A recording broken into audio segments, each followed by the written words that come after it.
Are you starting to believe? Have you ever believed? Where you at here, Ryan, when it comes to the idea of Ohtani coming to Toronto? Hey, guys.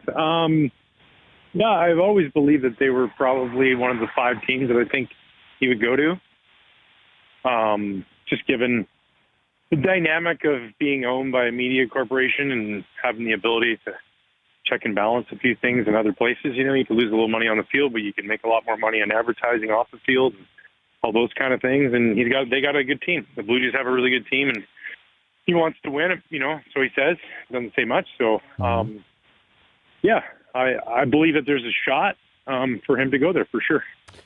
Yeah, and we were discussing this earlier, like when it comes to the Jays compared to other teams. Like you mentioned, he wants to win. We believe he wants to win. Why wouldn't he want to win? And if you bring him in, he's going to help you win. But how much of the Jays' pitch do you think is based on the business side of things, and you know how much he can benefit the corporation and ownership and marketing, as opposed to simply this guy's going to step into your lineup for the next 10 years and mash, and once his arm returns, he'll be a great pitcher again.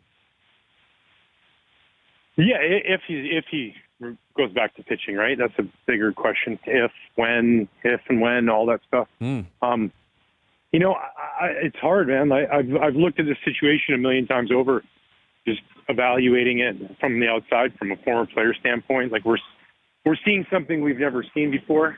Not my generation, anyways. I mean, other people have seen people play both ways, but it's a huge investment. So there's obviously a huge business side to this. I think we're naive if we don't think that, right? Because if you're paying $60 million a year for Shohei Ohtani, well, I mean, that's 3 really good players right there that can really make your team a lot better. And, you know, if this was a situation where, man, you know, look what he did in Anaheim, they were winning every year and they were going to the playoffs, and that wasn't happening either. So it's not a knock on him. Obviously, it takes an entire team. Been on a lot of really good player teams, but I've been on a few good teams. So, yeah, I think the business side is probably the bigger aspect of it all, to be honest with you. I mean, you're talking about marketability beyond the United States of America, worldwide. He has a chance of making an impact like Messi does in soccer. He really does. So I think that plays a huge factor into all the teams looking at what this looks like, because to sit there and spend that kind of money on one player for your team, hoping that that's going to be the difference maker to win your World Series, maybe it will, maybe it won't. I don't know, but business is a huge part of it. So, Ryan, I'm intrigued by what you're talking about there. I mean, you say, hey, you're going to spend money on this guy that could equate to a few players.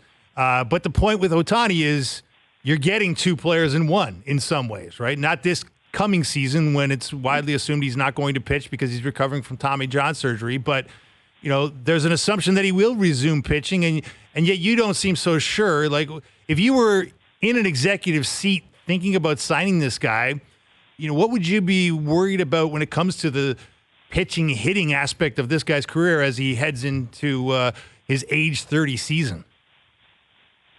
Yeah, I think the hitting aspect, I'm not as concerned. I actually think he's getting better.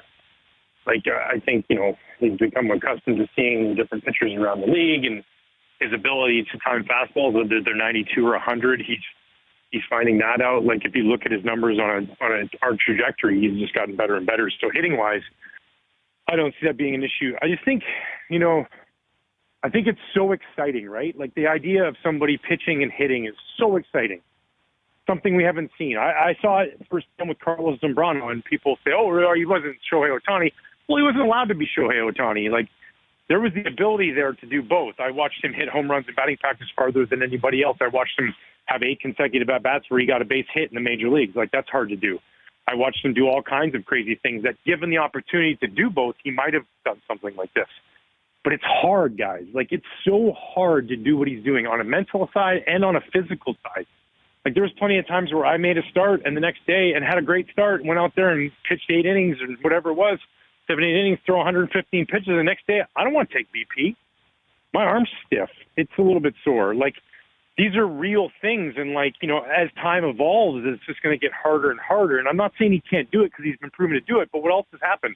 2 elbow, you know, a Tommy John and now an unspecified elbow surgery. So that would be my concern, is that So everything on that side would, for me, if I was doing it, would have to be incentive based, or would have to be if you do this, if you pitch this many starts.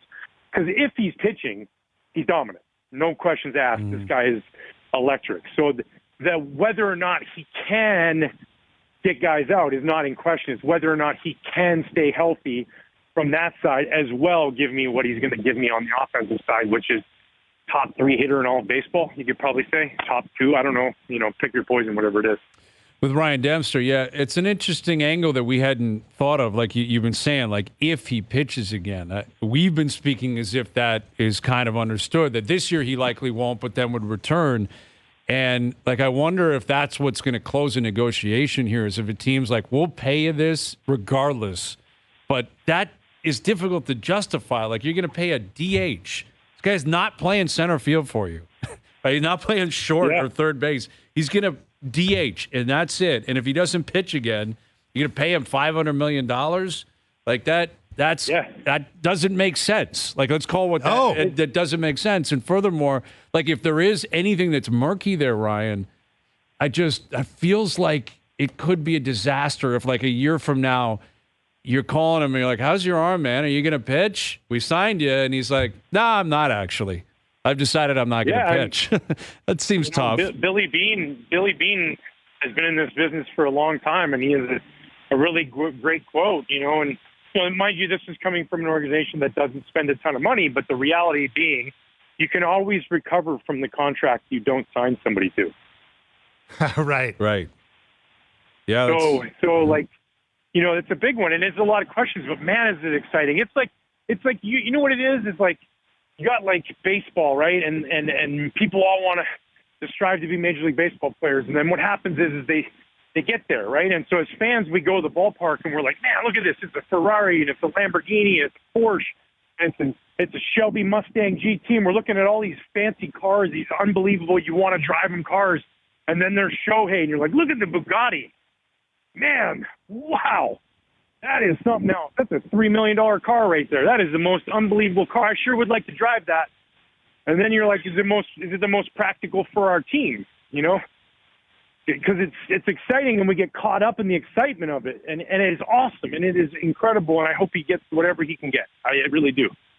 It's just also it's pretty nerve-wracking when you start throwing around those kind of dollars, and what does that look like for your franchise in the end? But if you already have a really good team, and you got pitching, and you got starting pitching, I think that Shohei Ohtani is the kind of guy that can transcend your team and help you win a World Series. If he's the guy that's going to do it all for you, I don't know if that's necessarily going to work. Teams have tried that before, and it doesn't always work. But if you already have a really good team, sure, go get the Bugatti too. Why not? You got a bunch of Ferraris and Rolls Royces. Go for it.